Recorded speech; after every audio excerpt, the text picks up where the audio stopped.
happening, YouTube? Welcome back to check out another beer. I'm going to take a look at a beer from out of Utah. This comes from the Uinta Brewing Company.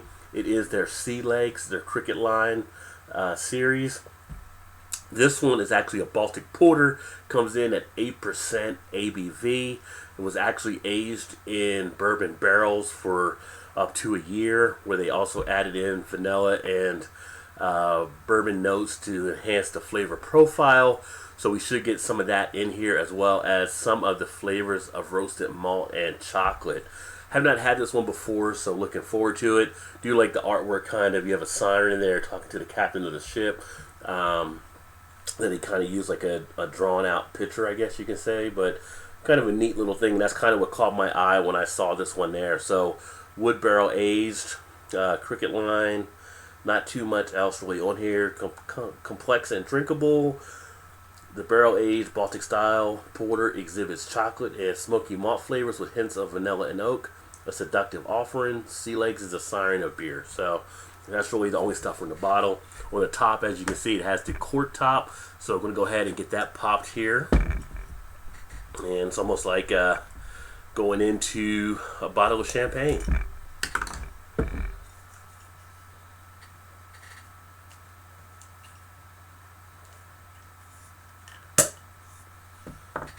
Popped it off. Got a nice amount of can of smoke coming out of this one. So went ahead and pop it open. Got the cork out of there. Wow, great notes of bourbon, and you do get that vanilla as well. So should be very good on the beer. So we'll go ahead and get it into the glass here. Have a dark beige or dark tan head. The head itself actually has kind of a creaminess to it, which you would usually expect to have with some of the porters. We do have some good, nice tight bubbles in there. Have a little bit of rockiness as well. But the head is a nice looking one. As far as taking a look at everything, yeah, definitely it's a porter. So dark brown, you may even say jet black on this one, because you're not seeing anything through it. There's no light getting through at all. That head, though, is really a fantastic looking head. It's just kind of sitting there. It's not really dissipating too quickly. Really hanging in there as far as what you would expect to see. Obviously, with the porter, it's hard to make out any carbonation or anything along those lines. But if you take into account what the way the head looks like it should be in pretty good shape. And as I opened it, we did get some pretty good can of smoke. So go ahead and get an aroma. On the aroma, I get the malts up front, of course, but I'm getting a pretty good note of the bourbon. I'm getting notes of that vanilla, as they mentioned. I get that sweetness of that caramel type smell. Getting some of that chocolate notes. You get kind of that roastiness you expect to have in a porter. Really a nice developing porter here. When the coffee notes, it kind of leans a little bit more towards what you would expect, like say an espresso type note. Get a nice richness off the aroma. But that vanilla is nice on there as well. I'm going to get a taste. On the taste, first talk about the hoppiness. You do feel the IBUs that are in there. You do get that taste there, so you get some bitterness on the front of the tongue, but it does balance out well with the malts. Opens up to be a great mouthfeel. Right now, from just 2 swallows, I can feel all the flavor swirling around. Nothing of a bad aftertaste. You get kind of almost like kind of that chewy type sensation that you get with some of the porters. Great. This is a great one to have with a cigar. Just about all porters are, I believe, they're a good porter, but this one seems like it would really do well with a cigar. The texture is nice and dry, pretty much. A nice crisp finish on the back end. No astringency, really. No taste of the alcohol, no booziness coming through. Carbonation sits great on it. No inkling into even burp or anything along those lines. It's sitting very well. Nice medium to full body for the porter. Wow, this is actually a really decent porter. Have not been aware of this one until I just saw it recently, but this is a very, very nice one. Goes down very smooth. Like I said, you get a little bit of that chewiness in there.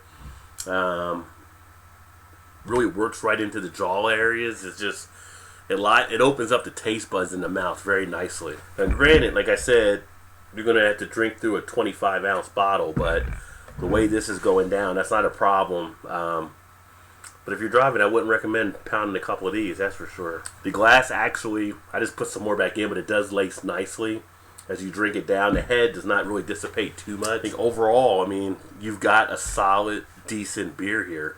You get the great notes of the aroma. You get the great taste. The appearance is excellent for what you would expect. Now, the glass recommended is the glasses that are recommended, I should say, are your shaker glass, your English pint glass, or your snifter. So obviously I went with the shaker glass. Be kind of interested to see if those adjust anything with it, but I don't think it's too much off of what the pint or the snifter would have done. Wow, I just this one really surprised me as being as good as it is.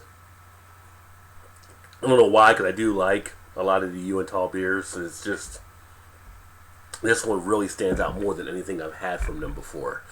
What about the ratings? So let's check those out. We can see here, Rate Beer actually has as a 98 overall and 95 for style. So it's not just me, which is nice to know. As far as Beer Advocate, 91 for outstanding. The Bros had it for a 90 for outstanding. Again, some solid scores. And then when you look on Untapped, they have it at a 3.83 as the average standing, which actually for Untapped is high because a lot of times I see it around 3.4 or so. So that's a nice boost there too. But this is a beer that definitely seems to warrant all those accolades. In fact, for me, I'm going to give this one an A on the Baltic Porter. I think it definitely represents what a porter should do. I think it's got everything you would want in a good porter. I think they did a great job of balancing the hops and the malts and having it aged in those oak barrels with the bourbon barrels. Good job on their part, and then adding in some of those other things for the additional notes. Wow, great job put together by Uinta on this one. But if you've had this one before, let me know. Put some comments in the comment section. Again, this is the Sea Legs, the Baltic Porter from Uinta, their Cricket line. Love to hear any feedback you may have on that beer. And definitely worth, if you see it, definitely worth trying. Now, I will tell you, this one is actually a bottle date of 10/24/13. So it is Christmas Day here, 2015. So they had this one cellar for a couple years, and it actually has provided a smooth out sensation with this beer. So if you do happen to get this one and you want to cellar it, I would definitely recommend it because 2 years later, this one is very, very good. But with that being said, I'm going to go ahead and definitely finish this one. And the way it's going, it won't take me too long. Hopefully come back with another video. But appreciate you swinging by to check out another one of the reviews. Hopefully you like what you saw. And if so, make sure you hit that like button. And if you're going to stay up to speed on the other videos, make sure you hit subscribe so that way you'll be notified when they are completed. But I do appreciate you taking some time with me today to check out one of the videos. Cheers, and I hope to see you on the next one. Merry Christmas, and look forward to you down the line. Cheers.